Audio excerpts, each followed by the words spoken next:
Last week on the dive shop, Alex was working with Mary to complete her PADI open water course, which she'd been wanting to do for a long while, but wasn't sure she'd be able to.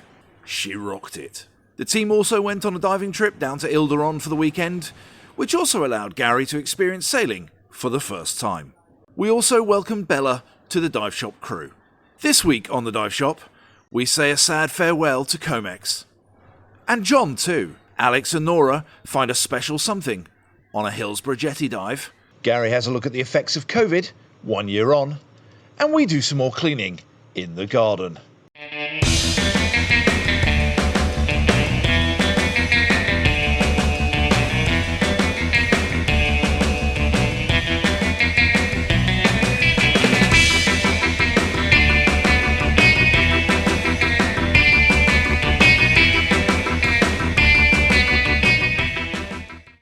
So about 2 years ago, Comex joined us at the dive shop, along with Jon and shortly followed by his wife Yara.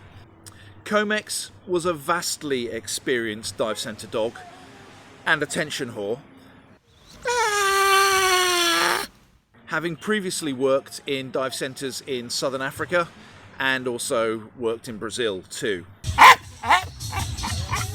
Comexinho, as we call him, was the author of a number of technical dog books, including the best-selling Stick with a follow-up Stick 2, You Play 2, whilst Jon was our technical diving expert and technician and supported the shop over these past 2 years with everything technical and CCR diving too.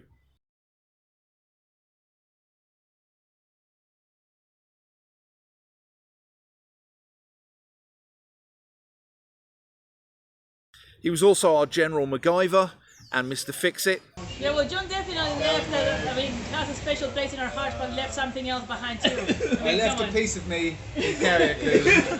Yeah. Was amazing fun and the star of some of our best performing social media videos. First. Today we're going to be having a bit more of a chat about rebreathers, CCR, and what we really like about them. Just in the what we really like about them. What in the flesh? In the water. In the water. And what we really like about them in the water. Comex, Jon and Yara have now set off to Spain on the next stage of their adventures, where Yara has taken up a position at the University of Cadiz, and we're going to miss these guys terribly. They've made such a big impact on our lives here on the island. Hey Nora, is it one case or two each? Go big or go home, go for two. You need to see faceless. Are you photoing? But we wish them well on their next adventures, and we'll be looking forward to Comex's next novel, Stick 3, Is It Better Than Tapas? Good luck guys, we miss you. It's actually a bit emotional because I'm off now, and I've really enjoyed my 18 months here, and I'm going to miss you guys. It's new family, and we'll stay in touch as best as well as guys do every now and then. But yeah, no, it's Kurt's making faces in the background. I would expect no less. Carriacou is such a wonderful place, it really is a slice of magic, and I've loved my time here, and I'll miss you guys. Don't forget to subscribe. If you want to have 100 beautiful dives, subscribe. Smash bang on the subscribe.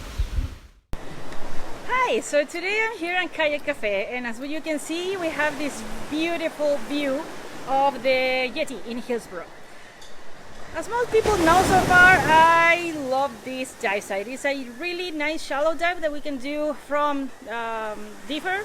Just from the dive shop, we can just go across the street, jump in the water and go for a little swim, and then we get to the jetty about 5 minutes later or so.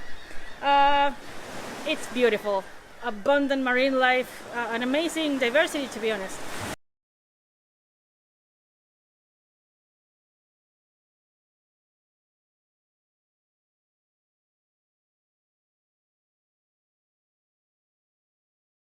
So yesterday we were a little bit quiet at the shop, so Alex and Kate a regular of ours from Sailing Sweet Ruka, decided to join me on a lionfish hunt dive. And we went there and we saw the usual things, you know, the big school of fish, more eels, drumfishes everywhere, lobsters. It was just like lobsters paradise down there, full of them. And then after an hour or so we were kind of getting cold, and we decided, okay, let's just go back. And just when we were about to leave, I saw what I was thinking it was only like a myth around it here.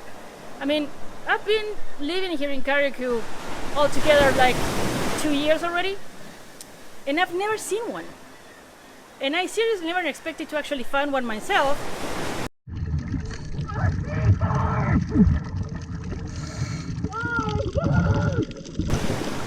And never here in the jetty. I mean, I've been here in this place like 30 times before. Why don't you see it for yourself? Like, I think you'll realize I was a little bit overexcited. A seahorse! I found a seahorse! My first seahorse ever! Seriously, this event just makes the jetty like my number one now of dive sites around Carriacou. I don't care. Everybody loves sisters. Yeah, sure. For me, jetty. Seriously, oh my god, it was amazing. I stayed there. It was brown, dark brown seahorse, like about maybe 10 centimeters. I mean, it has its tail around this sponge, so I'm guessing maybe 15 centimeters in total. Oh, it was just beautiful, beautiful, beautiful. So yeah, I'm gonna go jump in one of these days when we get better bass and not so much of a swell, as you can see.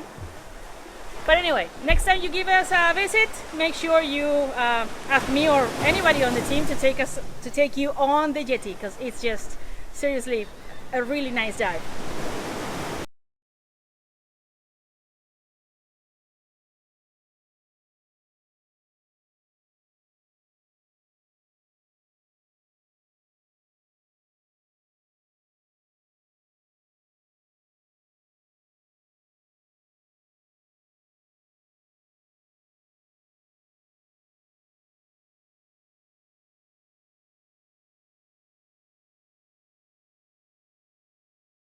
This weekend, a year ago, the full impact of COVID started to rear its ugly head as the guests that we have at that time were hurried away and we said goodbye to them, not necessarily knowing what this next year would bring.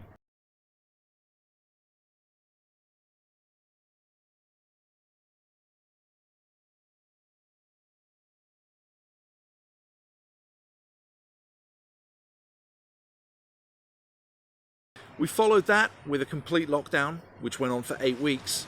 And I thought now was a great opportunity for us to look back on the last 52 weeks, the longest 52 weeks we've had, and look at the impact that COVID has had on the island, but also on the dive shop. I think it's fair to say it's been a tough year, and that's no understatement, not just here, but for the whole world.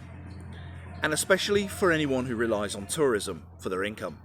But it's also been a year of amazing new challenges and of opportunities too. Let's take a look at the impacts first.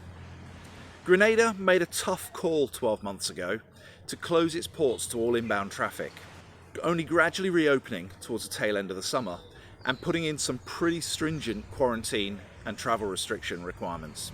These measures, though, have meant that Carriacou has not experienced a single case of the COVID vaccine, which is pretty incredible considering what else has gone on around the world. We're proud of that statistic, and it means that life has been able to go on pretty much as normal. Yes, we've had some restrictions, including wearing masks in public and in shops, and logging entry and exit into buildings, and keeping a record of where we've been. But on the whole, when we look around the world at what you guys have had to put up with, we've had it fairly easy here. We've been able to carry on as normal after that initial 2 months. And so for that, we're very, very thankful.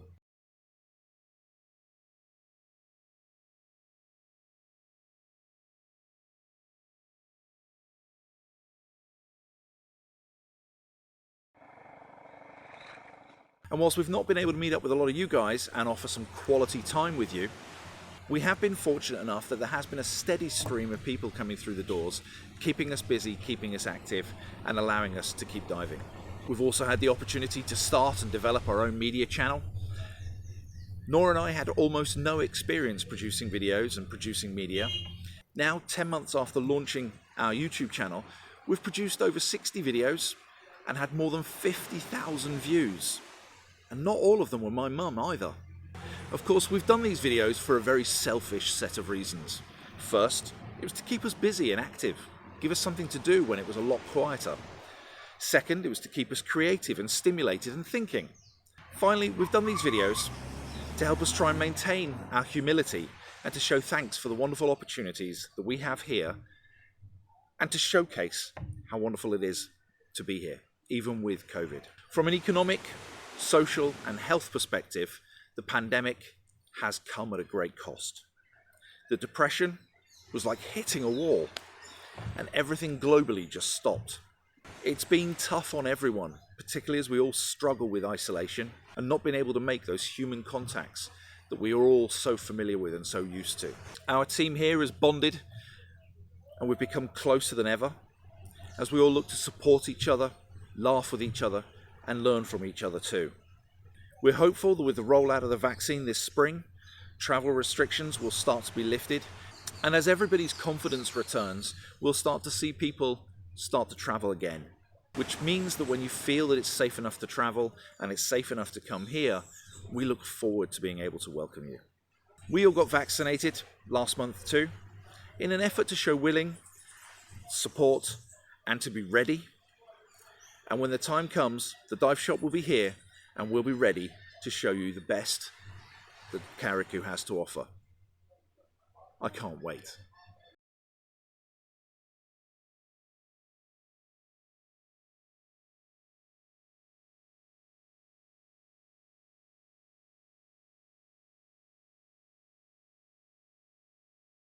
So as Gary mentioned, we're hoping that tourism is really going to pick up again soon for our little island, and so we've decided to put our plans for the garden here at the dive shop into overdrive while we've got the time. And so we've been working with the guys over at Rose's guest house next door to us, and we've put up a new fence, and we've done a lot of clearing and cleaning in the garden.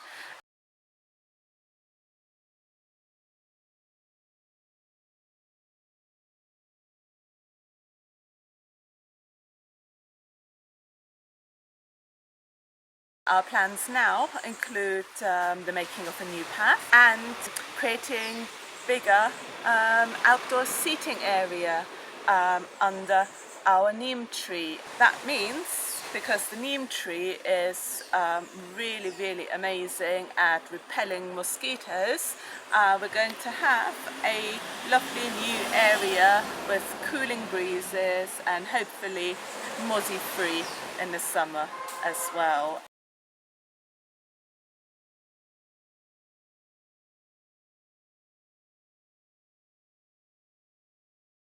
It's been hard work, but it's been really worthwhile, and who said that working in a dive shop was all about glamour and you know, sunsets on the beach.